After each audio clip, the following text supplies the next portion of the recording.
Hello guys, I'm Chu. Today I will show you how to use the MLM measurement in South N6 total station.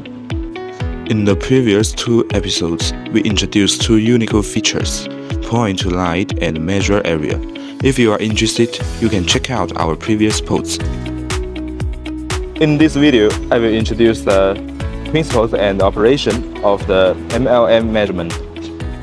MLM function is mainly used for the measurement of HD, VD, SD, HA between two arbitrary points. There are included two options, MLM1 and MLM2. MLM1 is used for measure the HD, VD, SD, HA from start point A to arbitrary point B. MLM2 is used for measure the HD, VD, SD, HA from two nearest points.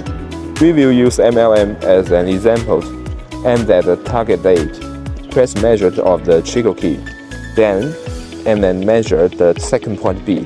N6 will calculate the difference of SD, HD, VD, HA between those 2 points. Then press next to repeat the steps.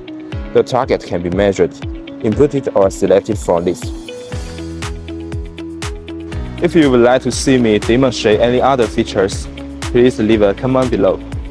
In the next episode, I will continue to share the function of any other device with you. See you then!